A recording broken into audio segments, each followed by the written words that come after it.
नमस्कार दोस्तों। Daily news India 1.0 में आपका बहुत बहुत स्वागत है। दोस्तों, ट्रंप साहब लगातार एग्जीक्यूटिव ऑर्डर पास करते जाते हैं, वाहियात किस्म के ऑर्डर्स पास कर रहे हैं।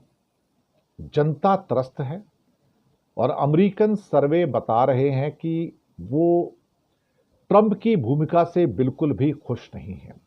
हो सकता है उनके कट्टरपंथी जो कुछ समर्थक हैं वो शायद उससे एग्री करेंगे, लेकिन अधिकतर लोग अब निराशा में डूबे हुए हैं कि हमने किस आदमी को, किस तानाशाह को अमेरिका का राष्ट्रपति बना दिया। अब शायद लोगों को रात में नींद नहीं आ रही है कि हमने अपने पैरों पर कुल्हाड़ी कैसे मार दी। लेकिन एक संस्था है अमेरिका में जो सीना तान के खड़ी है, जो ट्रंप के दबाव में काम करने को तैयार नहीं है और ट्रंप के फैसलों को एक के बाद एक पलटती जा रही है। जो जो उनके आगे केस आ रहे हैं वो उनको जम के पलट रही है। अब तक कम से कम नहीं तो 6 आदेश ऐसे हैं, टोटल मिला के 6 आदेश ऐसे हैं जिसको अमेरिका के अलग अलग हिस्सों में अदालतों ने स्टे कर दिया है, निलंबित कर दिया है, सस्पेंड कर दिया है। इसने ट्रंप प्रशासन को हताशा में डाल दिया है, निराशा में डाल दिया है। हालात कुछ ऐसे हो गए कि अमेरिका के उपराष्ट्रपति जेडी वेंस, जिनकी भारतीय पत्नी है उषा, उन्होंने न्यायपालिका के ऊपर ही अपना फैसला सुना दिया कि न्यायपालिका यानी कि जुडिशरी अपने फैसलों में अपनी हद पार कर रही है। क्या बात है साहब। वो कहते हैं कि न्यायपालिका हद क्रॉस कर रही है। और आगे लिखा, ट्वीट किया उन्होंने, जजों को एग्जीक्यूटिव ऑर्डर जो हैं या जो आदेश हैं उन्हें रोकने की इजाजत नहीं है। अगर एक जज एक जनरल को बताए, आर्मी के जनरल को बताए कि कैसे मिलिट्री अभियान चलेगा तो यह गैर कानूनी होगा, कहने की कोशिश क्या कर रहे हैं भाई। अल्टीमेटली मुझे लगता है कि कुछ ना कुछ तो अमेरिका में हो रहा है। अभी department of government efficiency, DOGE, यानी कि मस्क साहब, और उनके भी फैसले को जजों ने निशाने पर लिया है। अब मस्क क्या लिखते हैं कि जज को पूरी जिंदगी जज बने रहने का विचार, भले ही फैसले कितने बुरे हों, बड़ी बकवास बात है, बहुत हो चुका। अब ये बात भी सही है कि वहां जजेस जो हैं पूरी जिंदगी कई जगह काम करते हैं।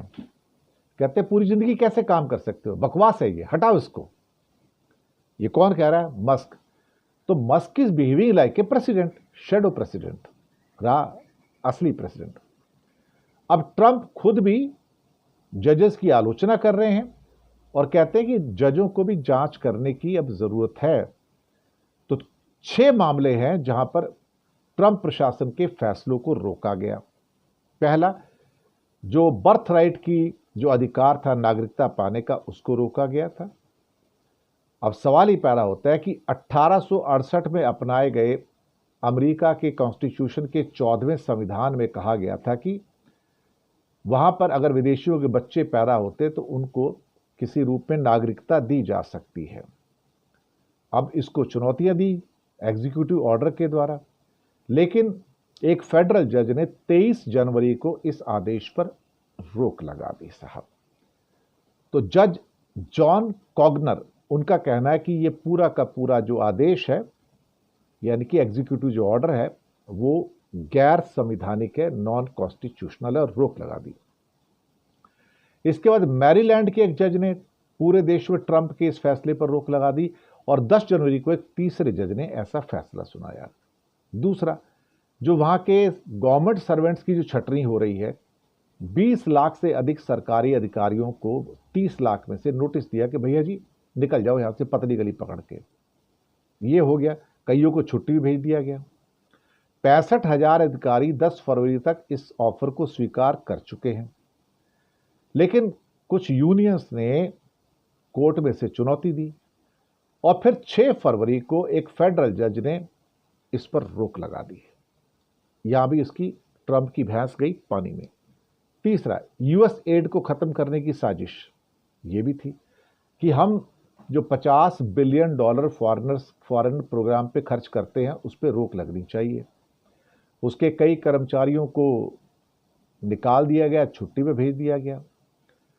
और वहाँ भी एक जज साहब ने क्या है कि ये फैसला पलट दिया और पलट कर कहा कि जितने 2-2,500 लोगों को यहाँ से छुट्टी भेजा उनको वापस काम पे बुलाया जाए।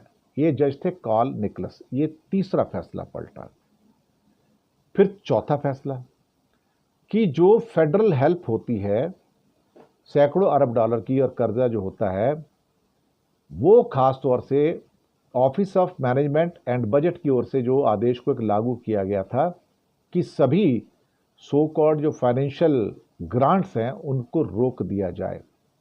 अब इसमें तो कैंसर्स में जो फंडिंग होती है, नेचुरल कैलेमिटीज में फंडिंग होती है, ऐसी संस्थाएं भी आ गई। 28 जनवरी को जज लॉरेन अली खान ने इस फैसले पर रोक लगा दी। इस फैसले पर रोक लगा दी और उसके बाद कुछ इंश्योरेंस के रिलेटेड कुछ नए ऑर्डर्स थे। उसके ऊपर 31 जनवरी को जज जॉन मैककॉनेल ने रोक लगा दी। ये हो गया। फिर उसके बाद अगला फैसला आता है ट्रांसजेंडर का पुरुषों की जेलों में भेजना, कि ट्रांसजेंडर विमेन नहीं है उनको पुरुषों के उसमें भेजा जाए। तो ये तीसरा जेंडर खत्म कर दिया उन्होंने। ये लफड़ा हुआ। तो 5 फरवरी में वॉशिंगटन डीसी में फेडरल जज रॉयसी लैम्बर्थ ने 3 ट्रांसजेंडर महिलाओं को पुरुष जेल में ट्रांसफर किए जाने पर रोक लगा दी और उनकी हार्मोन थेरेपी खत्म किए जाने पर भी रोक लगा दी। ये 5वां बड़ा फैसला। छठा, फाइनेंस से जुड़ी जो जानकारियां हैं वो कि यहां पर डॉज की वो सारी की सारी जो भुगतान से संबंधित जानकारियां हैं या जहां से पैसा आता है जानकारियां हमको दी जाएं। अब यहां पर इलॉन मस्क को ट्रेजरी की डेटा क्यों चाहिए भाई? अल्टीमेटली किस लिए चाहिए? उसको क्या मतलब उससे? तो 8 फरवरी को एक फेडरल जज ने डिपार्टमेंट ऑफ गवर्नमेंट एफिशिएंसी के कर्मचारियों की इन जानकारियों तक जो पहुंच होनी चाहिए थी उस पर रोक लगा दी। ये छठा। ये कहा गया था कि डॉज को ये ट्रेजरी की सारी डिटेल्स इकट्ठा करने का कोई अधिकार नहीं है, क्योंकि ये सरकार का कोई ऑफिशियल विंग डॉज जो नहीं है, ये अनऑफिशियल विंग है, उसको कोई सैंक्टिटी नहीं है। तो ये सारी चीजें वहां से निकल कर आई हैं। तो 6 फैसले जो थे जिन पर अदालतों ने अब तक कहा जाए तो रोक लगा दी है। शुक्रिया आपका।